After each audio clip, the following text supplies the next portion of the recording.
नमस्कार विद्यार्थी मित्रांनो, आपलं सर्वांचं vision classes bye Swapnil Kamble या यूट्यूब चॅनलवरती सहर्षाचं स्वागत आहे. इयत्ता 7वीच्या प्रज्ञाशोध परीक्षेमध्ये येणाऱ्या मराठी आणि गणितच्या 50 प्रश्नांची आपण उत्तरे पाहणार आहोत. तर सराव पेपर सर्वांनी सोडवला असेल. त्याचे आपण पहिल्यांदा मराठीचे 15 जे प्रश्न आहेत त्याचे आपण उत्तरे पाहूया. प्रज्ञाशोध परीक्षेमध्ये तुम्हाला चाळणी परीक्षा असू दे किंवा निवड परीक्षा असू दे, तुम्हाला 3 मार्कासाठी एकतर कविता येते किंवा उतारा येतो. तर त्यापैकी आपण कविता ही या सराव पेपरमध्ये घेतलेली आहे. तर त्याचं वाचन करू आपण आणि त्याची उत्तरे फक्त पाहू. सूर्य उगवला, किरणे झळकली, फुले उमगली, मंद गंध दरवळली. जागा रे जागा, नवा दिवस आला, पाखरे गाऊ लागली, गाणी मधुर गोड. कविता अगदी सोपी आहे. तर त्याच्यावर येणारे हे 3 प्रश्न आपण पाहू. कोणत्या वेळी फुले उमगली? ऑप्शन आहेत पहाटे, संध्याकाळी, रात्री, दुपारी. तर याचं उत्तर आहे पहाटे. दुसरा प्रश्न आहे, पाखरे काय करू लागली? खेळू लागली, गाणी गाऊ लागली, उडू लागली, अन्न खाऊ लागली. तर याचं उत्तर आहे ऑप्शन क्रमांक 2, गाणी गाऊ लागली. त्यानंतर तिसरा प्रश्न आहे, कविता कोणत्या वेळेचे वर्णन करते? तर या ठिकाणी ऑप्शन आहेत सकाळ, दुपार, संध्याकाळ, रात्र. याचं उत्तर आहे सकाळ. चौथा प्रश्न आपण हा विरुद्धार्थी शब्दावरती विचारलेला आहे. तो असा, सूर्य या शब्दाचा विरुद्धार्थी शब्द निवडा. ऑप्शन चंद्र, फूल, पाऊस, रात्र. तर याचं उत्तर आहे चंद्र. मंद या शब्दाचा समानार्थी शब्द निवडा. ऑप्शन आहेत हलका, जोरदार, कठीण, अंधार. तर याचं उत्तर आहे हलका. याच्यानंतर 6वा प्रश्न, उगवला या शब्दाचा काळ ओळखा. म्हणजे याचे ऑप्शन आहेत भविष्यकाळ, वर्तमान काळ, भूतकाळ आणि आदेशनार्थी. तर याचं उत्तर आहे ऑप्शन क्रमांक 2, वर्तमान काळ. गाणी गाऊ लागली या वाक्यातील क्रियापद कोणते? ऑप्शन आहेत गाणी, लागली, गाऊ, पाखरे. याचं उत्तर आहे ऑप्शन क्रमांक 2, लागली. फुले उमगली या वाक्यातील कर्ता कोणता? ऑप्शन आहेत फुले, उमगली, मंद, दिवस. याचं उत्तर आहे फुले. आनंदाने हा कोणता शब्दप्रकार आहे? नाम, सर्वनाम, क्रियाविशेषण, विशेषण. तर याचं उत्तर आहे विशेषण. याच्यानंतर पुढचे प्रश्न प्रश्न क्रमांक 10, वेळ साधणे या वाक्यप्रचाराचा योग्य अर्थ ओळखा. वेळ मारून नेणे, संधी साधणे, योग्य वेळी काम करणे, वेळ काढणे. त्याचं उत्तर आहे ऑप्शन क्रमांक 3, योग्य वेळी काम करणे. शुद्ध शब्द ओळखा. तर याच्यातला ऑप्शन क्रमांक 3 हा शुद्ध शब्द आहे. 12, जो काम चुकार असतो या शब्दसमूहाचा योग्य शब्द ओळखा. परिश्रमी, अभ्यासू, आळशी, लाडका. याचं उत्तर आहे आळशी. सूर्य या शब्दाचा समानार्थी शब्द.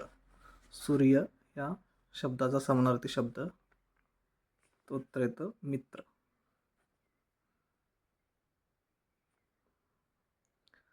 गायन, गायन या शब्दाचा योग्य संधी विग्रह. तर पहिलाच आहे ऑप्शन क्रमांक 1, गाय अधिक अन. हे याचं उत्तर आहे. आणि शेवटचा प्रश्न आहे 15वा, वाईज अँड अदरवाईज हे पुस्तक किंवा हे प्रसिद्ध पुस्तक कोणी लिहिले? तर याचं उत्तर आहे ऑप्शन क्रमांक 4, सुधा मूर्ती. आता हे प्रश्न बऱ्यापैकी मी जशा प्रिव्हियस इयरला विचारलेले प्रश्नपत्रिका आहेत त्याच्यावरती आधारित काढलेले आहेत. तुम्हाला अशाच पॅटर्न हा पेपरचा दिसेल. समानार्थी, विरोधार्थी, संधी विग्रह, एखाद्या लेखकाचे नाव किंवा पुस्तक. तर याच्यानंतर आपण गणिताचे प्रश्न सोडवू. गणिताच्या 35 प्रश्नांपैकी पहिला प्रश्न आहे, एका बसने 40 किलोमीटर प्रति तास वेगाने 3 तास केला, म्हणजे प्रवास केलेला आहे. त्यानंतर तिने 50 किलोमीटर प्रति तास वेगाने 2 तास प्रवास केला, तर बसने एकूण किती अंतर कापले? अगदी सोपा प्रश्न आहे. तर सूत्र आहे बघा, अंतर बरोबर वेग गुणिले वेळ, याच्यावरतीच आधारित आहे. तर बघा, पहिल्यांदा काय सांगितलं की एका बसने 40 किलोमीटर प्रति तास हा वेग आहे. मग आपल्याला इथं अंतर मिळेल. वेग आहे किती? 40 गुणिले वेळ किती आहे बघा, 3 तास. यांचा गुणाकार येतो 4 त्रिकम 12 म्हणजे 120. म्हणजेच 40 किलोमीटर प्रति तास वेगाने 3 तासात 120 किलोमीटर अंतर पार केलेलं आहे. तर दुसऱ्या वेळी 50 किलोमीटर प्रति तास या वेगाने 2 तास प्रवास केला, तर हे होईल 100 किलोमीटर आणि टोटल होईल 220. ऑप्शन क्रमांक 2. 17वा प्रश्न आहे, एका आयताची लांबी रुंदीपेक्षा 5 मीटर जास्त आहे. जर आयताचे क्षेत्रफळ 84 चौरस मीटर असेल तर लांबी व रुंदी किती?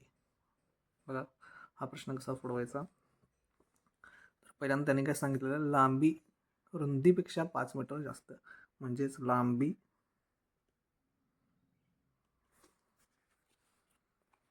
बरोबर रुंदी अधिक 5. म्हणजे त्यांनी सांगितलं आहे आयताची लांबी रुंदीपेक्षा 5 मीटरने जास्त. तर अशी लिहिली. जर आपण काय करू, रुंदी बरोबर x मानू.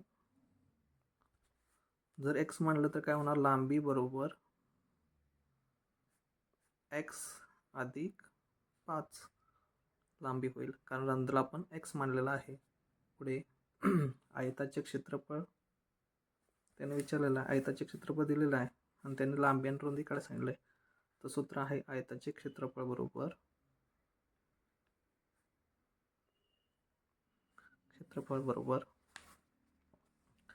लांबी गुणिले रुंदी. आता आपल्याला दिलेले ह्याच्यात बघा, प्रश्नामध्ये पण दिलेले आहे आयताचे क्षेत्रफळ 84 चौरस मीटर आहे. तर 84 चौरस मीटर. लांबी आपण किती घेतलेली आहे, x अधिक 5 आणि रुंदी किती आहे, तर रुंदी x मानलेली आहे. मग हे समीकरण कसं सोडवायचं, गुणाकार आहे, x गुणिले कंसाला गुणू, x गुणिले x वर्ग होईल आणि अधिक 5ला जर x न गुणलं तर 5x होईल आणि इकडे 84 राहील. आता हा 84 इकडं बरोबर चिन्हाच्या पलीकडे आहे, तो इकडं आणू, तर इथं 0 राहील. x वर्ग अधिक 5x, हा अधिकमध्ये आहे, बरोबर चिन्हाच्या पलीकडे आला तर वजा होईल. तर आता हे समीकरणामध्ये आपल्याला या समीकरणाचे फॅक्टर म्हणजेच अवयव पाडायचे. आता अवयव पाडताना कसं होईल, तर या ह्याच्यात बेरीज ही अधिक 5 आली पाहिजे आणि गुणाकार हा वजा 84 आला पाहिजे. अशा दोन संख्या शोधायच्या. जर अशा दोन संख्या शोधल्या तर 12 व 7 यांची बेरीज म्हणजे बघा, जर मी इथं वजा केला यांची बेरीज तर ही 5 येते आणि गुणाकार हा वजा 84 येतो. तर लांबी या ठिकाणी होईल 12 व रुंदी होईल 7. ऑप्शन क्रमांक 1 हे याचं उत्तर आहे. त्याच्यानंतर पुढचा प्रश्न आहे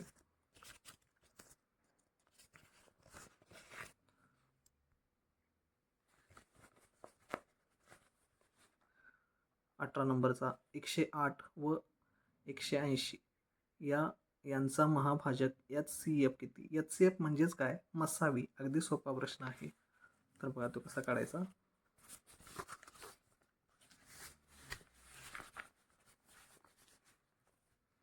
एकशे 8 आणि 180.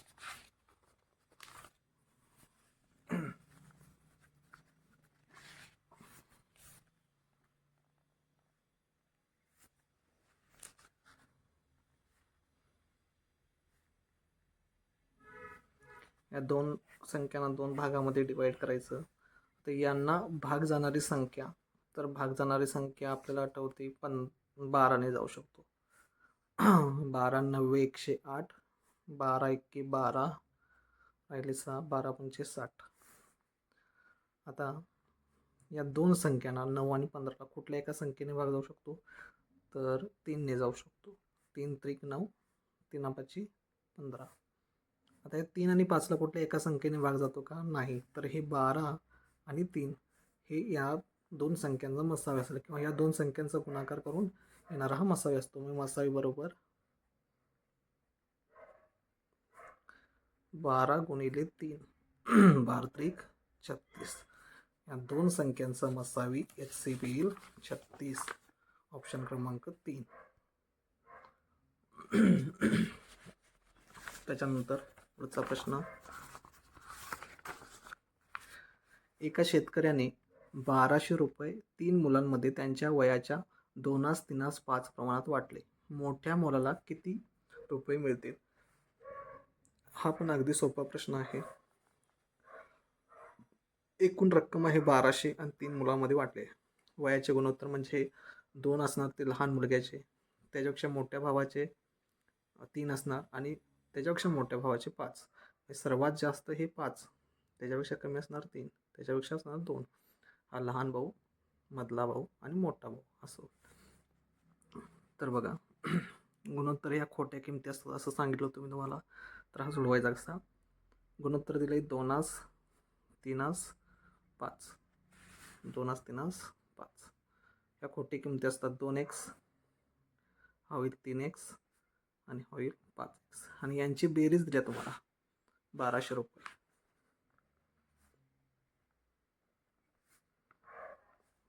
दोन एक्स अधिक 3x 5x, 5x अधिक 5x 10x.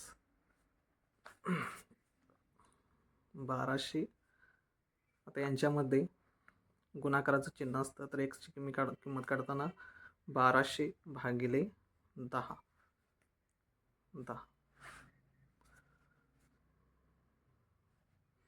ही शून्य गेली, ही शून्य गेली, म्हणजे 1 ना 120ला गुणलं तर x बरोबर येईल 120. एक्सची किंमत आली 120. मोठ्या भावाचं गुणोत्तर आहे मोठा भाऊ 5x आहे. एक्सची किंमत आली 120. 5 गुणिले 120, 12 पंचे 60 म्हणजे 700. ही शून्य इथे किती झाली? 700. ऑप्शन क्रमांक 4 याचं उत्तर आहे. त्याच्यानंतर पुढचा प्रश्न. एका वर्तुळाची परिमिती 88 सेमी आहे, तर त्याची त्रिज्या किती? आता आपल्याला जर सूत्रपाठ असेल तर हे उत्तर लगेच निघणार आहे. मग वर्तुळाची परिमिती सूत्र काय आहे? वर्तुळाची परिमिती बरोबर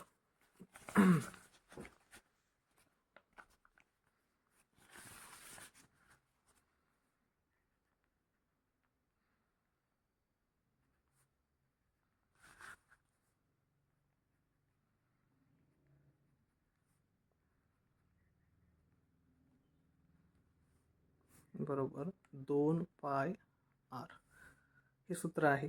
वर्तुळाची परिमिती किती दिली? 88. वर्तुळाची परिमिती दिली 88 सेमी. तर इथं तो वर्तुळाची परिमिती 88. आपल्याला पायची किंमत पण दिलेली आहे. पायची किंमत आहे 22/7. मग 2 गुणिले 22/7. आर म्हणजेच त्रिज्या असते, म्हणजे इथं लिहितो त्रिज्या. तीच आपल्याला शोधायची आहे. तर ही कशी काढायची बघा. हा 88 आहे असा. आता हा भागाकारात किंवा छेदस्थानी भागाकारात आहे 7, तर तो बरोबर चिन्हाच्या पलीकडे गेला तर तो अंशस्थानी जाणार गुणाकारात. भागाकारात असल्यामुळे तो गुणाकारात होईल. आणि हे जे अंशस्थानी आहेत ते छेदस्थानी जातील, गुणाकारात ते भागाकारात होतील. 22 गुणिले 2. ह्या 2ने किंवा 22नं 88ला भागू.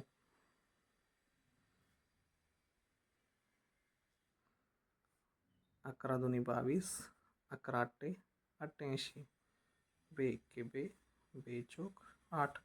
आता 2 राहिला, बे एके बे, बे दोन्ही 4. अगदी आपण सोप्या पद्धतीनं 2 गुणिले 7, 2 गुणिले 7 बरोबर त्रिज्या. यांचा गुणाकार 14, त्रिज्या बरोबर 14. ऑप्शन क्रमांक 1 याचं उत्तर आहे. याच्यानंतर पुढचा प्रश्न आहे.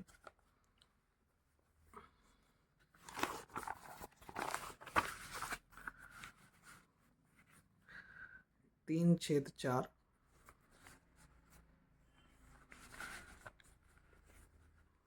अधिक 5/6 अपूर्णांकांची बेरीज इथं करायची आहे.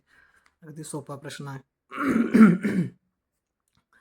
एक तर आपण यांचा छेद समान करून सोडवू शकतो, किंवा आपण शॉर्टकटनं बघितलं होतं यांचा तिरपा गुणाकार, म्हणजे यानं याला गुणायचं. साइन त्रिक 18 अधिक 4 पंचे 20 आणि छेदस्थानी यांचा गुणाकार साइन चौक 24. यांची बेरीज येते 38/24. आता 38/24ला कुठल्या संख्येनं भाग जाऊ शकतो, तर 2ने जाऊ शकतो.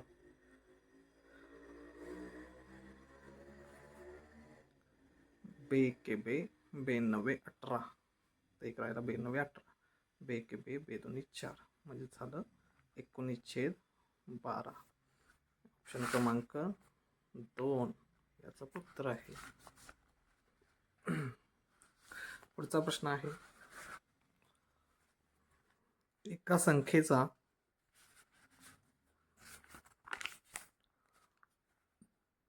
40% बरोबर 120 असेल तर ती संख्या किती? मी काय म्हणलो होतं, एका संख्येचा असेल तर संख्या आपण काय म्हणू की एक्स मानू. संख्या बरोबर एक्स मानू. एका संख्येचा असेल तर गुणाकार एक्स गुणिले 40% म्हणजे भागिले 100 बरोबर 120 आहे. हे समीकरण सोडून घ्यायचं. एक्स बरोबर हा भागाकारात आहे तो गुणाकाराचा येईल. 200 गुणिले 100 अंशस्थानी आहे तो छेदस्थानी येईल 40. ही शून्य गेली, ही शून्य गेली. 4 एके 4, 4 पंचे 20, ही शून्य ते गेली. 550 गुणिले 100, 50 गुणिले 10 म्हणजेच 500. एक्स बरोबर आलं 500. एक्स बरोबर 500 म्हणजे ती संख्या आहे 500. ऑप्शन क्रमांक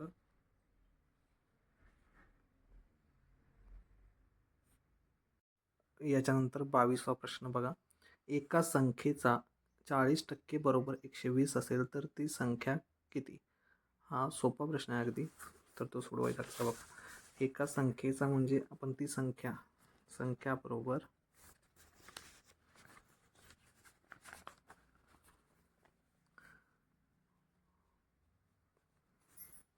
बरोबर एक्स मानू. एका संख्येचा एक्सचा म्हणजे याचा असेल तर गुणाकार घ्यायचा. एक्सचा 40% म्हणजे छेदस्थानी 100 बरोबर किती सांगितलं 120. तर आपल्याला हे एक्स काढायचा आहे. एक्स बरोबर आता भागाकारात हा 100 आहे, तो वरती जाऊन गुणाकारात होईल. 120 गुणिले 100 बरोबर 40. ही शून्य गेली, ही शून्य गेली. 4 एके 4, 4 त्रिकम 12. 3 गुणिले 100 एक्स बरोबर 3 गुणिले 100 बरोबर 300. म्हणजे ती संख्या आहे 300.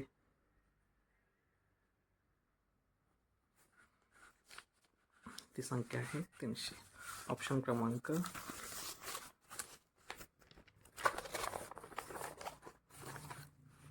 3 हे प्रश्नाचं उत्तर आहे. तर याच्यानंतर पुढचा प्रश्न. एका ट्रेनने 60 किलोमीटर अंतर 30 मिनिटात पार केले तर तिचा वेग किलोमीटर प्रति तास किती आहे असं विचारलेला. आता या प्रश्नामध्ये अंतर हे किलोमीटरमध्ये दिलेलं आहे आणि जे वेळ आहे ती मिनिटामध्ये दिलेली आहे. तर आपण त्या वेळेला तासामध्ये कन्वर्ट करू. म्हणजेच 1 तास बरोबर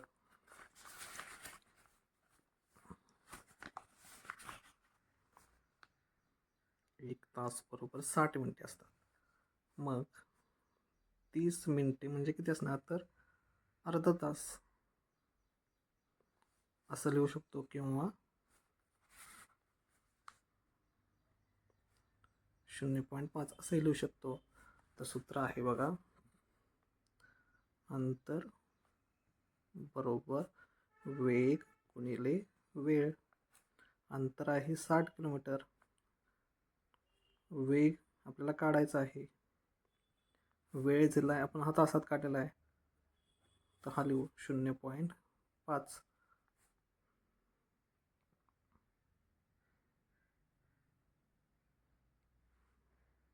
आता हा गुणाकारात 0.5 आहे, बरोबर चिन्हाच्या पलीकडे आला तर भागाकारात होईल. 60 भागिले 0.5 बरोबर वेग.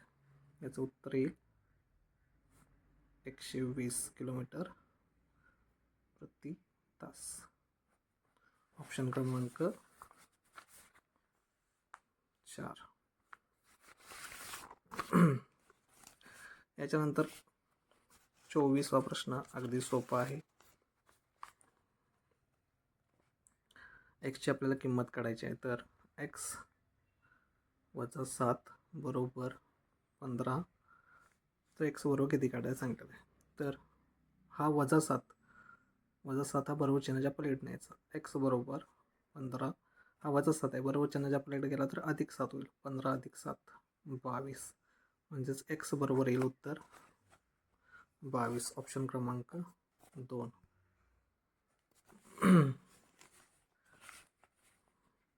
25वा प्रश्न. 15,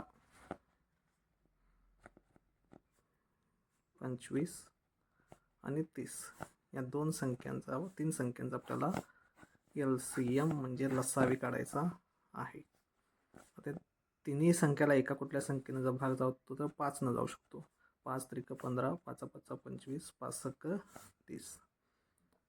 आता 3, 5 आणि 6 या तिन्ही संख्यांना कुठल्या एका संख्येने भाग जातो का, तर जात नाही. तर तिन्ही संख्या आहे 3ला भाग जाण्यास 3 घेऊ. 3 1 3, 5 आणि 6 आहे असा. तर 5ला भाग 5 इथं एक आहे असा, 5 1 5, 6 आहे असा. तर 6 इथं घेऊ, हा 1 हा 1 आणि आता इथं ही लसावीची पद्धत इथं पूर्ण झालेली आहे शेवटी 1 आल्यानंतर. आता ह्याच्या सगळ्या संख्या आहेत 5 3 5 6 यांचा गुणाकार म्हणजेच लसावी. लसावी बरोबर 5 गुणिले 3 गुणिले 5 गुणिले 6 यांचा गुणाकार येतो 5 त्रिक 15 आणि यांचा गुणाकार येतो 5 सक 30, 15 त्रिक 45. लसावी बरोबर 450. ऑप्शन क्रमांक 4. 26वा प्रश्न आहे. 200चा 15% बरोबर किती? 200चा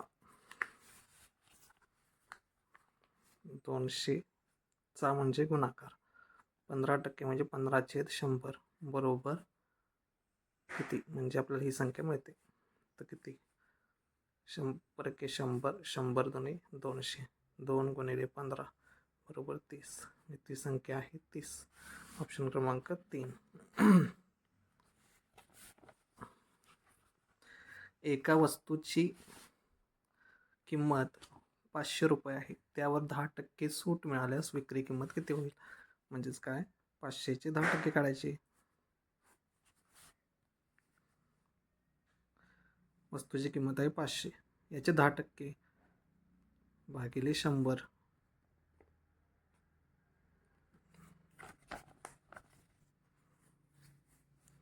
या 2 शून्य गेल्या, या 2 शून्य गेल्या.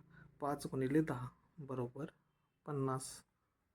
म्हणजे 500चे 10% येतात 50, आणि त्याची विक्री किंमत म्हणजेच काय, आपण वस्तूची किंमत आहे त्यातून जर ही सूट वजा केली तर आपल्याला विक्री किंमत मिळते. 500 वजा 50 वजा बाकी येते 450. उत्तर आहे 450. ऑप्शन क्रमांक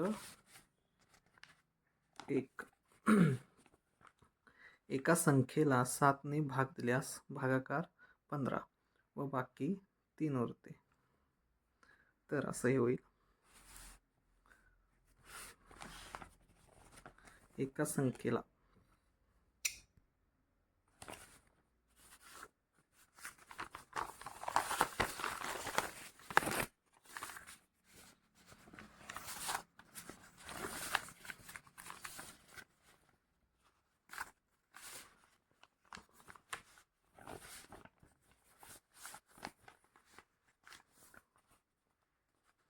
एका संख्येला 7ने भाग दिल्यास भागाकार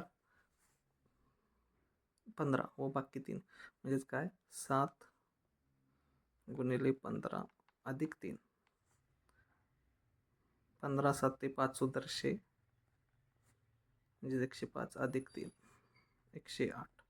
म्हणजे ती संख्या होईल 108. ऑप्शन क्रमांक 3. आता हे सगळं आम्ही तुम्हाला शॉर्टकट ट्रिकनं किंवा शॉर्ट पद्धतीनं सगळं सांगत आहे. हे कसं येतं, केव्हा येतं, किंवा हे कसे सोडवायचे तुम्हाला सविस्तरपणे क्लासमध्ये सांगतोच. एका आयताची लांबी 20 मीटर व रुंदी 15 मीटर असेल तर त्याची परिमिती किती? आयताची परिमिती बरोबर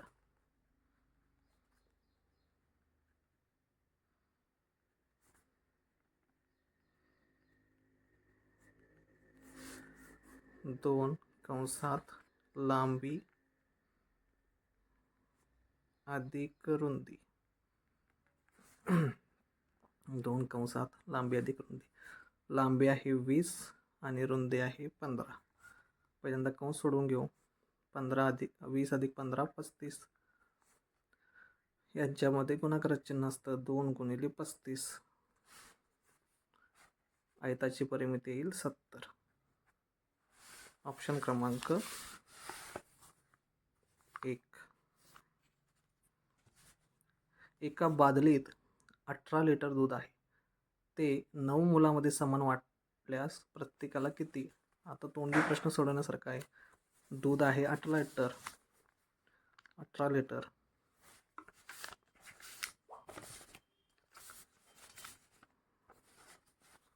18 लिटर आणि हे 9 मुलांना वाटायचं आहे. म्हणजेच काय, भागिले 9. 9 1 9, 9 2 18, म्हणजे प्रत्येकाला 2 लिटर येईल. प्रत्येकाला 2 लिटर. ऑप्शन क्रमांक 2 ह्या प्रश्नाचं उत्तर आहे. त्याच्यानंतर पुढचा प्रश्न. एका वस्त्र व्यापाराने 250 मीटर कापड खरेदी केला. त्याने 50 मीटर विकल्यावर उरलेला कापड एकूण कापडाच्या किती टक्के शिल्लक आहे? म्हणजेच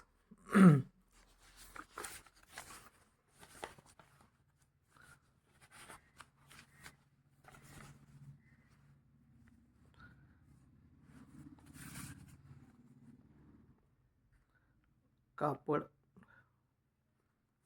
250 मीटर आहे, त्याच्यातलं 50 मीटर विकलेलं आहे, विक्री झाली.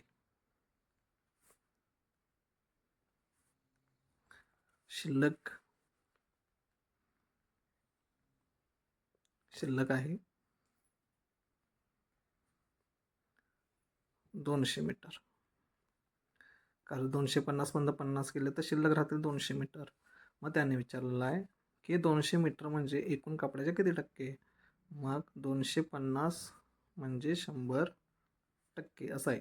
तर 200 म्हणजे किती, त्यांचा क्रॉस गुणाकार 200 गुणिले 100 भागिले 250. ही शून्य केली, ही शून्य केली.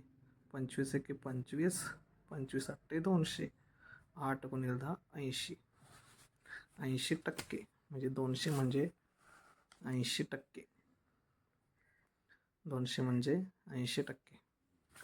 ऑप्शन क्रमांक 4. एका चौकोनाचे सर्व कोण किती अंशाचे असतात. तर बघितलं तर प्रत्येक चौकोनाचा एक कोना हा 90 अंशाचा असतो. हा तोंडी प्रश्न आहे. ऑप्शन क्रमांक 3. एका पुस्तकात 240 पाने आहेत. त्यातील 3/8 पाने वाचल्यावर किती पाने वाचायची शिल्लक राहिली.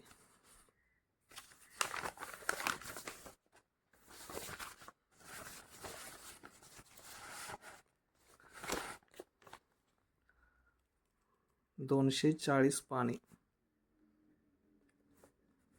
त्याच्यातील वाचलेला भाग आहे 3/8 भाग वाचला.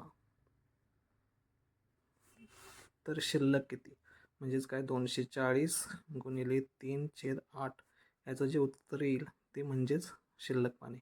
8 एके 8, 8 त्रिक 24, 0 3 त्रिक 9 म्हणजे 90.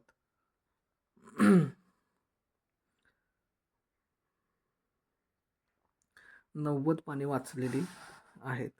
आता शिल्लक पानाची वाचायची किती, तर एकूण पाने किती होती 240. 240 वजा 90 बरोबर उत्तर येईल 150. याची वजा बाकी 50 येते 150. ऑप्शन क्रमांक 4.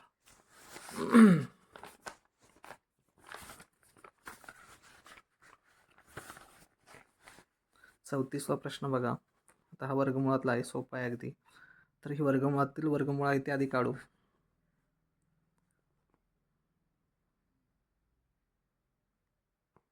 आता बघा,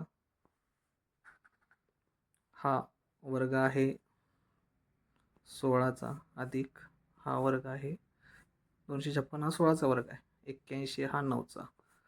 मग यांची वर्गमुळातली बेरीज केली तर होते 25. 25 हा 5चा वर्ग आहे. ऑप्शन क्रमांक 2.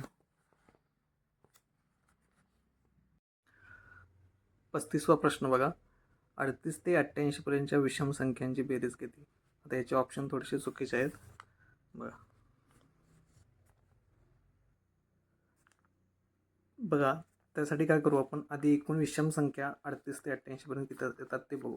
तर त्यासाठी काय करायचं की 38 नंतर म्हणजे पहिली संख्या विषम येतं तर ती एकूण आधी विषम संख्या, एकूण विषम संख्या सर्वात मोठी येणार ती 87, सर्वात लहान येणार ती 39. आता भागिले 2, एकूण संख्या करताना भागिले 2 आणि अधिक 1 करावा लागेल. याची वजाबाकी येते 48 भागिले 2 अधिक 1 म्हणजेच एकूण 2 2 4 2 चौक 8 24 आणि 25 म्हणजे एकूण विषम संख्या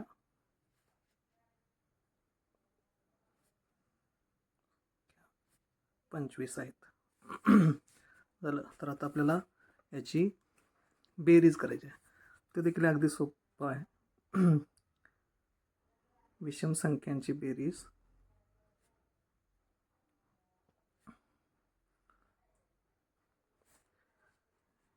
शेवटची विषम संख्या अधिक पहिली विषम संख्या भागिले 2 गुणिले एकूण विषम संख्याच्या 25 आहेत. यांची बेरीज येते 126 भागिले 2 गुणिले 25. 2 के 2, 2 सक 12, बेत्रिक 6 63 गुणिले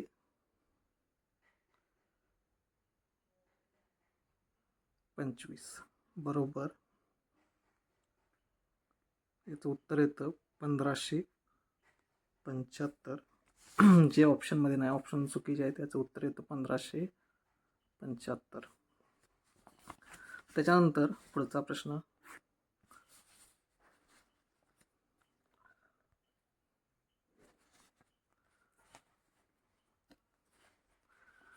एक्स ही 16ने निशेष भाग जाणारी संख्या आहे, तर 16ने निशेष भाग जाणारी पुढीलपैकी तिसरी समसंख्या कोणती?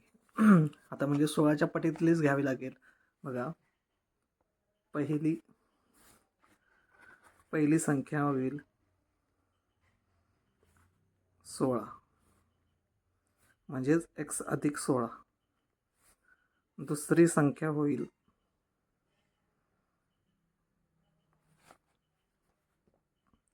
ते दुप्पट x अधिक 32 आणि तिसरी संख्या होईल x अधिक 48. ऑप्शन क्रमांक 1 या प्रश्नाचं उत्तर.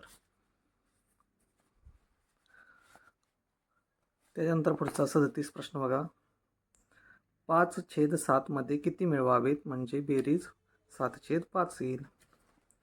हा पण सोपा प्रश्न आहे. 5/7 मध्ये किती मिळवावेत, किती म्हणजे अधिक x मिळवावेत म्हणजे याचं उत्तर किती आपल्याला मिळणार आहे? 7/5. आता हा अपूर्णांक बरोबर चिन्हाच्या पलीकडे न्यायचा, तो अधिकमध्ये आहे, बरोबर चिन्हाच्या पलीकडे गेल्यानंतर वजा होईल. मग 7/5 वजा 5/7. जशी बेरीज मागाशी केली तशी याची वजाबाकी. 53 गुणाकार 7 7 49 वजा 5 25 भागिले 7 5 35. 9 मधनं 5 गेले राहिले 4, 4 मधनं 2 गेले राहिले 2. 24/35. आता या संख्येला कुठल्याही एका संख्येनं भाग जात नाही, म्हणजेच यापैकी नाही, हे उत्तर आहे. उत्तर किती पाहिजे आपलं? 24/35.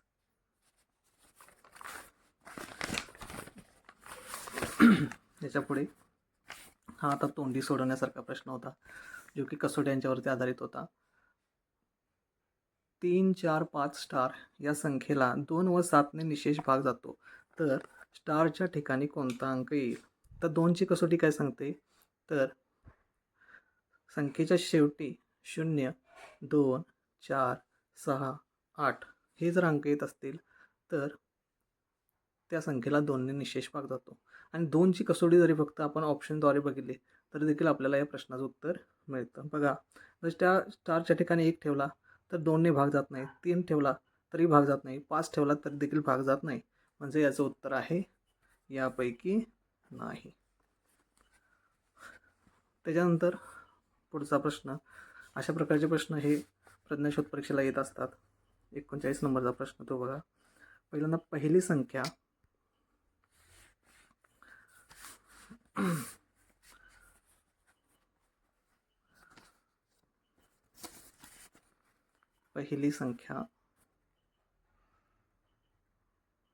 दुसरी संख्या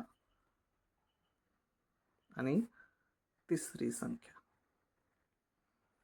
त्यांनी सांगितलंय पहिली संख्या दुसरी संख्येच्या दुप्पट आणि तिसरीच्या तिप्पट आहे, म्हणजे तिसरीच्या तिप्पट ही तिप्पट याच्या तिप्पट आहे, गुणिले 3 करतो, आणि याच्या दुप्पट गुणिले 2. म्हणजेच आपण जर असं घेतलं, 2 ही जर 2x झाली किंवा 2 झाली, 2ची तिप्पट होते 6 आणि 3ची दुप्पट होते 6, म्हणजे पहिली संख्या अशी होईल 6x, दुसरी संख्या होईल 3x आणि तिसरी संख्या होईल 2x. बरोबर. आणि सांगितले काय पुढं, तिन्ही संख्यांची सरासरी 44 आहे, तर पहिली संख्या कोणती? बघा, म्हणजेच काय सांगितलं आहे, 6x अधिक 3x अधिक 2x भागिले 3 बरोबर यांची सरासरी दिलेली आहे 44. हा भागाकारात 3 आहे, बरोबर चिन्हाच्या पलीकडे गेला तर गुणाकारात 6x अधिक 3x अधिक 2x बरोबर 44 गुणिले 3. 6x अधिक 3x अधिक 2x यांची बेरीज 11x बरोबर 4 त्रिकम 12 राहिला 1 4 त्रिकम 12 आणि 13. आता पुन्हा x बरोबर 132 भागिले 11. 11 एके 11 राहिले 2 11 दोन्ही 22 म्हणजे x बरोबर आला 12. x बरोबर आला 12. त्याने विचारलेलं आहे पहिली संख्या कोणती. पहिली संख्या आहे 6x. पहिली संख्या 6x. x ची किंमत आली 12. यांच्यामध्ये गुणाकाराचे चिन्ह 6 गुणिले 12 12 72. पहिली संख्या आहे 72. ऑप्शन क्रमांक 1. प्रश्न क्रमांक 40. 9x अधिक 34 बरोबर 2x अधिक 90. आता x चल लागलेला आहे ती संख्या एकीकडे आणू आणि ज्या पूर्णांक संख्या आहेत त्यांना एकीकडे आणू. मग 9x आहे असा इकडला 2x बरोबर चिन्हाच्या पलीकडे आला अधिकमध्ये आहे, बरोबर चिन्हाच्या पलीकडे आला तर वजा 2x होईल. इकडे आहे असा 90 अधिकमध्ये आहे, वजा अधिक 34 आहे, बरोबर चिन्हाच्या पलीकडे आला तर वजा 34 होईल.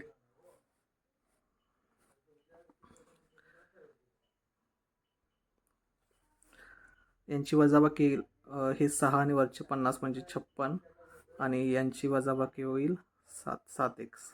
x बरोबर 56 भागिले 7 7 8 56 तर x बरोबर येईल 8. ऑप्शन क्रमांक 2. त्याच्यानंतर पुढचा प्रश्न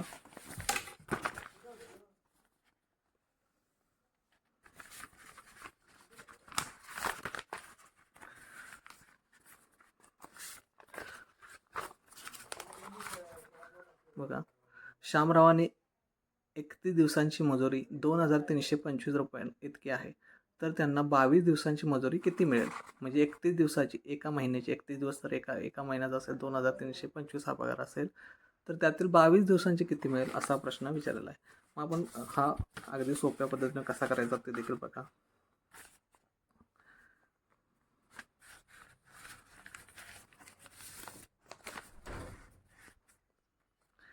असं करू की दिवस आणि पगार.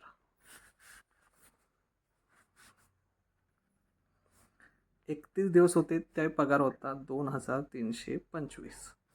तर 22 दिवसाला पगार किती. मग यांचा तिरपा गुणाकार असं होईल 2325 गुणिले 22 भागिले 31.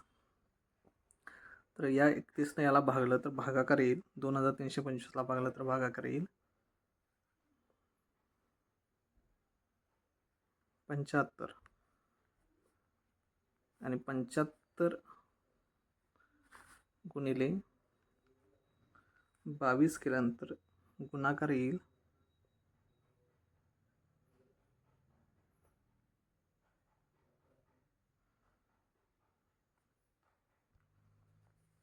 1650. ऑप्शन क्रमांक 1.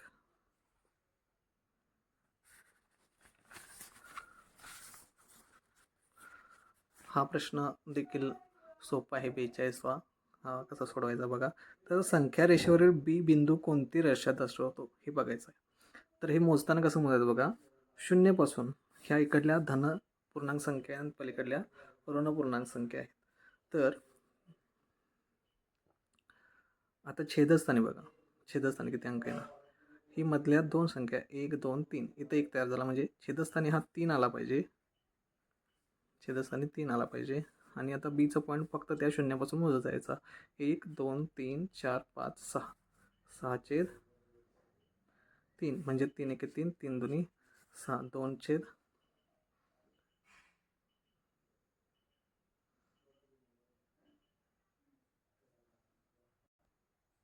ऑप्शन 6/3 किंवा 2 हा पाहिजे होता, तो इथं नाही. पुढचा प्रश्न घेऊ.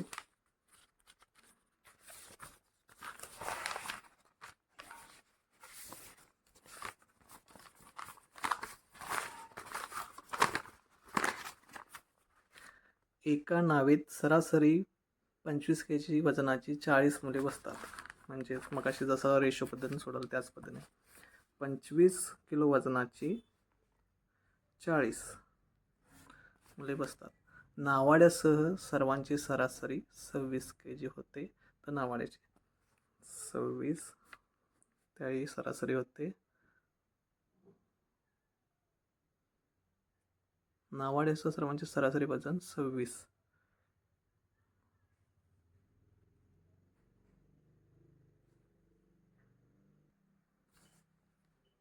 नावाड्यासह म्हणजे 40 मुले आणि नावाडे 41 यांच्यातला फरक +1, यांच्यातला फरक +1. याचा आणि याचा गुणाकार म्हणजेच 25 एक्के 25 अधिक 41 एक्के 41. याचा आणि याचा गुणाकार 1चा 41 यांची बेरीज येईल 66. ऑप्शन क्रमांक 2.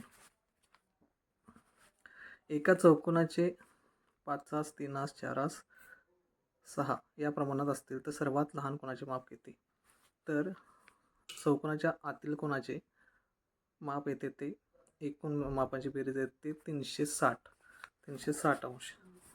तर प्रत्येक अंश 90 अंशाचा असला धरला तर सर्वात लहान म्हणजे सर्वात लहान गुणोत्तर ज्याचा आहे ते असं होईल 5x अधिक 3x अधिक 4x अधिक 6x बरोबर 360.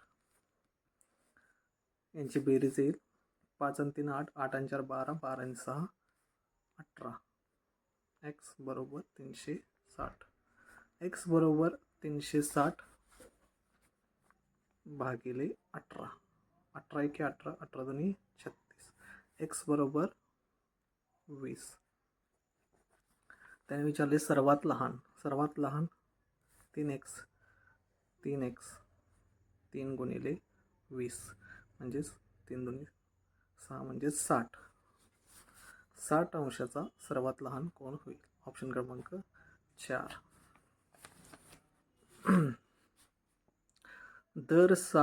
दर शेकडा 12 दराने 3.5 वर्षात 4,500 रुपयांचे सरव्याज किती? म्हणजे आता हा जरा प्रश्न सोडवताना काय करायचं बघा.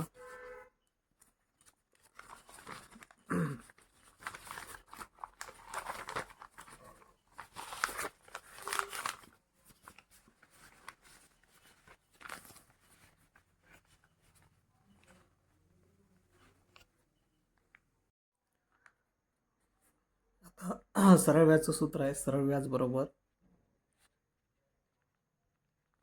शॉर्टकटमध्ये लिहितो म गुणिले द गुणिले क म्हणजे मुद्दल गुणिले दर गुणिले काळ भागिले 100. आता आपल्याला दिलेल्या माहितीनुसार शेकडा 12 दराने म्हणजे दर आपल्याला दिला आहे 12%. 3.5 वर्षात वर्ष दिलेले 3.5 आणि 4,500 रुपयाचे सरळ व्याज म्हणजे 4.5 म्हणजेच 4,500 रुपयाचे 12% दराने 3.5 वर्षात. आता एका वर्षात 12 महिने असतात. मग 3.5 वर्ष म्हणजे 3 वर्ष 6 महिने. मग आता आपल्याला त्या 3 वर्षाला आपण महिन्यात कन्वर्ट करू. म्हणजेच एका वर्षात 12 3 वर्षात होतील 36 महिने आणि ते 6 अर्धे राहणारे 32 आणि 6 42 भागिले 100. आता याचं कॅल्क्युलेशन केलं तर आपल्याला उत्तर निघणार आहे. आपण फक्त सूत्राचाच वापर केला. ही 0 गेली, ही 0 गेली, 2 0 गेल्या, राहिले किती 45 गुणिले 12 गुणिले 42 यांचा गुणाकार करायचा आहे. तर यांचा गुणाकार करू. यांचा गुणाकार येईल आपण काय केलं की तर वर्षाला महिन्यात कन्वर्ट केलं. पण जेव्हा आपण वर्षाला महिन्यात कन्वर्ट करतो तर छेदस्थानी गुणाकारात 12 हे घ्यावे लागतील. इथं देखील गुणाकारात 12 असतील. हे 12 हे 12 गेले, म्हणजेच आता राहील 45 गुणिले 42. यांचा गुणाकार येतो 1800.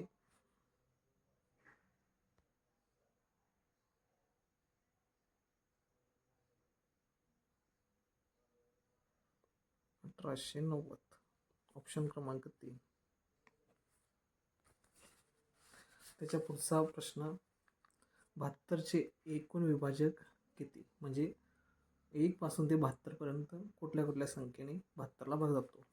म्हणजे असं होईल, 72ला बघा 1 न जाणार, 2 न जाणार, 3 नाही जाईल, त्याच्यानंतर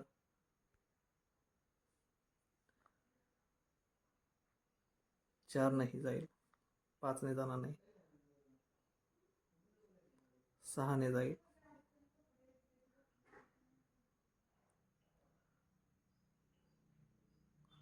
आता बघा 3च्या दुप्पट 6 ने जातो, मग 4ची दुप्पट 8 ने देखील जाणार, मग 5 ने जात नाही म्हणजे 10 ने जाणार नाही, त्यानंतर 6 ने जातोय म्हणजे 12 देखील जाणार आहे, 12 जातो म्हणजे 24 ने जाणार,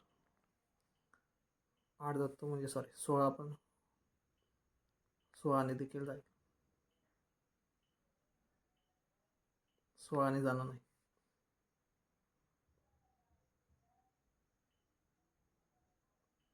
24 ने जाईल.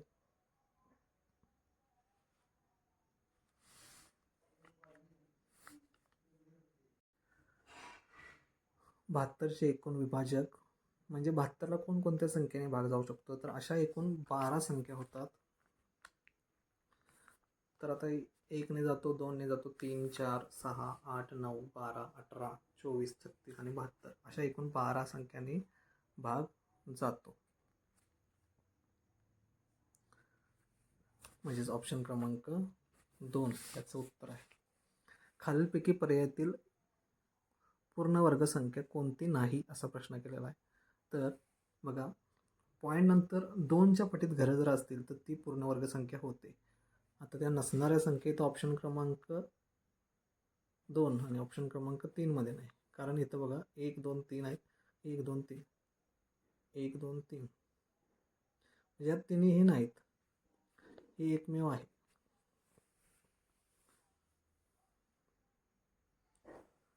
म्हणजे ऑप्शन याचे 2 पण येईल, 3 पण येईल आणि 4 पण येणार आहे, कारण पूर्ण वर्गसंख्या नाही आहेत. त्या पूर्ण वर्गसंख्या एकच होती पहिली. आता त्याच्या पुढचा प्रश्न, खालीलपैकी कोणत्या जोडमूळ संख्यांची बेरीज पूर्ण वर्गसंख्या येते? बघा, यांची बेरीज केली तर 1 आणि 3 4, इथं होईल 84. 84 पूर्ण वर्गसंख्या नाही. इथं होईल 4, 7, 7, 14 ही पूर्ण वर्गसंख्या आहे. 4 आणि 3 7, 2 आणि 1 3, 3 आणि 4 7, 37 ही पूर्ण वर्गसंख्या नाही. इथं बघा 1 म्हणजे ऑप्शन क्रमांक 2 आणि 4 यांची बेरीज ही आपल्याला दिसते कधी? बघा, 144 12चा वर्ग आणि 81 हा 9चा वर्ग, म्हणजे ऑप्शन क्रमांक 2 आणि 4 ह्या प्रश्नाचे उत्तर आहे. प्रश्न क्रमांक 49 बघा, आता स्थानिक किमतीतला फरक काढायचा आहे. तर स्थानिक किमतीतला फरक काढताना तुम्हाला कोणत्या पद्धतीने काढता येतो ते बघा.